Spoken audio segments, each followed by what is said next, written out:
اس video کو آپ ضرور دیکھیے، شاید یہ آپ کی، میری یا کسی اور کی کہانی ہو۔ ایک صاحب فرما رہے تھے کہ افریقہ کے ساحل کے کنارے ایک چھوٹا سا شہر تھا۔ وہاں پر لوگوں نے مسجد بنائی تھی اس محلے میں، اور محلے میں ایک حافظ تھے، اس لیے اس حافظ کو لوگوں نے پیش نماز بنا دیا تھا، پیش امام۔ لوگ مسجد کو جاتے تھے، نماز پڑھتے تھے، اور اس پیش امام کی بڑی عزت کرتے تھے۔ ایک تو حافظ تھے اور دوسرے پیش امام تھے۔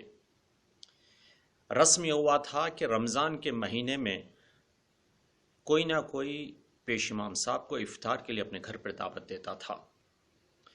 ایک صاحب تھے جو بڑے نمازی تھے اور ہمیشہ اذان سے پہلے مسجد کو پہنچ جاتے تھے، اور ان کی صحیح یہ تھی، تلاش یہ تھی ان کی کہ ہمیشہ پیش امام کے پیچھے صف اول میں نماز ادا کریں۔ رمضان کا مہینہ آیا، ان کی باری ہوئی، اور انہوں نے پیش امام کو اپنے گھر پر دعوت دی، افطار کی، اچھے اچھے کھانے بنائے اور پیش امام کو دیے، اور جاتے وقت بھی انہوں نے پیش امام کو کھانا دیا بہت سارا، تاکہ وہ اپنے بچوں کو افطار کے لیے یا سحری کے لیے کھانے میں دیں۔ پیش امام صاحب نے ان کے لیے دعا کی اور وہ چلے گئے۔ دوسرے دن صبح میں جب یہ نمازی جس کا ذکر ہو رہا ہے، اس کی بیوی گھر کی صفائی کر رہی تھی، تو اسے ایسے لگا کہ طاقچے پر جو پیسے رکھے تھے، جو کرنسی تھی، ان کی نوٹ جو رکھے تھے، وہ غائب ہیں۔ اس کی بیوی نے بہت ڈھونڈا، یہاں تلاش کیا، وہاں تلاش کیا، اسے کہیں پر وہ نوٹ نظر نہیں آئی۔ اس کی بیوی نے یہ سوچا کہ شاید اس کے شوہر نے یہ پیسے اٹھائے۔ شام میں جب شوہر آیا تو اس نے شوہر سے سوال کیا، وہ جو طاقچے پر پیسے رکھے ہوئے تھے تم نے اٹھائے؟ شوہر نے کہا میں نے نہیں اٹھائے۔ تو بہت ڈھونڈنے کے بعد اس کی بیوی نے کہا، دیکھو اس گھر میں میرے اور تمہارے سوا تو کوئی نہیں، اور ایک چھوٹا سا بچہ جھولے میں، وہ بھی تو اٹھ کر جھولے سے نکل کر پیسے نہیں اٹھا سکتا۔ تو بس ایک پیش امام صاحب تھے جو یہاں پر آئے تھے، اور کل ان کے آنے سے پہلے پیسے طاقچے پر رکھے ہوئے تھے، اور ان کے جانے کے بعد ہی پیسے غائب ہو گئے۔ تو ہو نہ ہو پیش امام صاحب نے یہ پیسے چرائے ہیں۔ اس آدمی کو یہ برا لگا کہ پیش امام کو اگر پیسے چاہیے تھے تو اس نے مانگا کیوں نہیں، چرائے کیوں اس نے، اٹھایا کیوں وہاں سے اس نے؟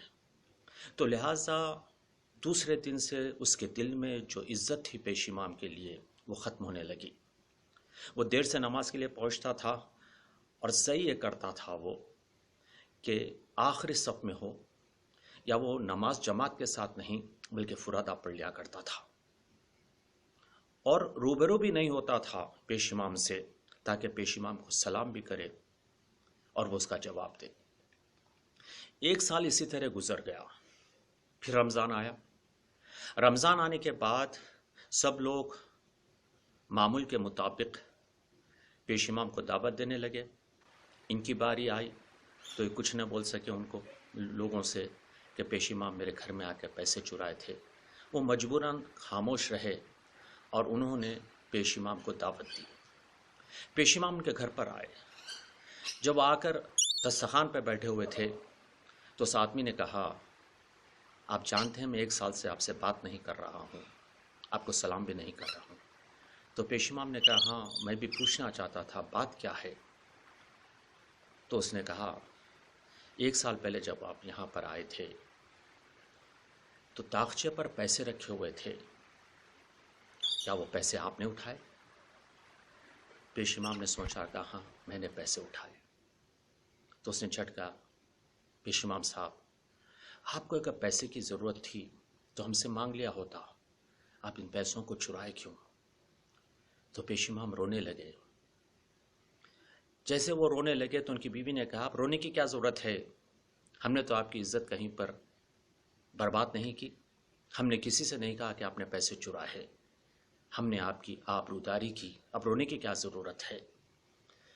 تو پیش امام نے کہا، میں اس لیے نہیں رو رہا ہوں کہ میں نے پیسے اٹھائے، میں اس لیے رو رہا ہوں کہ 1 سال ہو گئے اس واقعے کو، اور آپ لوگوں نے گھر میں قرآن تک نہیں کھولا۔ اس دن جب آپ لوگ کچن میں تھے اور کھانا بنانے میں مصروف تھے تو ہوا کا جھونکا آیا کھڑکی سے، اور وہ نوٹ اڑنے لگے، تو میں نے سوچا کہیں پر گر جائیں گے۔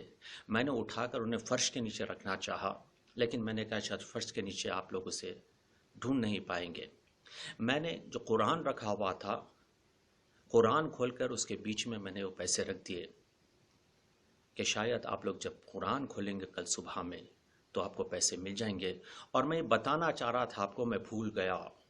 افسوس یہ ہے کہ آپ لوگ کیسے مسلمان ہیں، مسجد تو آتے ہیں، نماز تو پڑھتے ہیں اور پھر افطار بھی دیتے ہیں، لیکن 1 سال ہو گیا آپ لوگوں نے گھر میں قرآن تک نہیں کھولا۔ جی ہاں، یہ کہانی شاید ہم میں سے بہت سے لوگوں کی ہے۔ کبھی کبھی جب ہمیں پتہ چلتا ہے، خبر ملتی ہے کہ کسی کافر نے قرآن کی توہین کی ہے، تو آپ دیکھتے ہیں کس طرح سے لوگ سڑک پر نکل آتے ہیں، احتجاج کرتے ہیں، نعرے لگاتے ہیں، نعرے بازی کرتے ہیں کہ بھائی قرآن کی توہین ہوئی ہے۔ لیکن پتہ نہیں انہی میں سے کتنے لوگ ہیں جنہوں نے اپنے گھر میں رکھے ہوئے قرآن کی طرف دیکھا بھی نہیں، اسے کھولا بھی نہیں۔ ایک سوال ہے، وہ کافر جو ایمان نہیں رکھتا قرآن پر، اس نے قرآن کی توہین کی، اس کا جرم زیاد ہے، اس کا گناہ زیاد ہے، یا اس شخص کی جو اپنے آپ کو مسلمان کہتا ہے اور قرآن پر ایمان رکھتا ہے اور قرآن کی طرف توجہ نہیں دیتا، قرآن کو کھولتا نہیں اور قرآن کی توہین کرتا ہے؟ آپ ہی بتائے، گناہ اس کافر کے زیاد ہے یا اس مسلمان کی جو اپنے آپ کو مسلمان کہتا ہے؟ اگر یہ ویڈیو آپ کو پسند آئی ہو تو آپ شیئر کیجئے۔ شاید ان میں سے بہت سے لوگ ہیں جو آج بھی اپنے آپ کو مسلمان کہتے ہیں، قرآن پر ایمان رکھتے ہیں، اور کہیں پہ اگر قرآن کی توہین ہوتے ہیں تو وہ بھڑک اٹھتے ہیں، روڈ پر نکل آتے ہیں، لیکن خود کبھی بھی قرآن کی طرف دیکھتے نہیں اور قرآن کی توہین کرتے ہیں۔ اللہ حافظ۔